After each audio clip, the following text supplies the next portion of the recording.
Khairatabad MLA Danam Nagender విచారణలో ఏం జరిగింది? దానంపై అనర్హత వేటు పడుతుందా? దానం నాగేందర్ వివరణపై స్పీకర్ ఎలా రియాక్ట్ కాబోతున్నారు? ఖైరతాబాద్ లో ఉప ఎన్నిక వస్తుందా?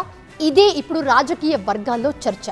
ఇంతకీ ఈ విషయంలో స్పీకర్ ఎప్పటిలోపు నిర్ణయం తీసుకోబోతున్నారు? అసలు దానం ఫ్యూచర్ ఏంటి? దానం నాగేందర్ అనర్హత విచారణ పిటిషన్పై బుధవారం నాడు సుదీర్ఘ విచారణ జరిగింది. స్పీకర్ ముందు విచారణకు దానం నాగేందర్ తరపు లాయర్లు హాజరయ్యారు. దానం నాగేందర్ పై ఫిర్యాదు చేసిన కౌశిక్ రెడ్డి, ఏలేటి మహేశ్వర్ రెడ్డి ఎమ్మెల్యేల లాయర్లతో దానం లాయర్ల క్రాస్ ఎగ్జామినేషన్ జరిగింది.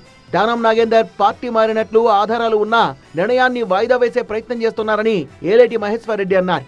దానం నాగేందర్ ను పార్టీ నుంచి సస్పెండ్ చేసినట్లు సుప్రీంకోర్టులో బీఆర్ఎస్ అఫిడవిట్ ఇచ్చిందన్న విషయం తెలుసా అని లాయర్లు తనను అడిగినట్లుగా మహేశ్వర్ రెడ్డి స్పష్టం చేశారు. అలా చేస్తే కేసు ఉండదని అన్నారు. కాంగ్రెస్, బీఆర్ఎస్ కలిసి డ్రామాలు చేస్తున్నాయన్నారు. మరోవైపు దానం పార్టీ మారినట్టుగా ఉన్న ఆధారాల్ని స్పీకర్కి ఇచ్చామని తెలిపిన పాడి కౌశిక్ రెడ్డి దానం నాగేందర్ పై ఖచ్చితంగా అనర్హత వేటుపడుతుందని ధీమా వ్యక్తం చేశారు.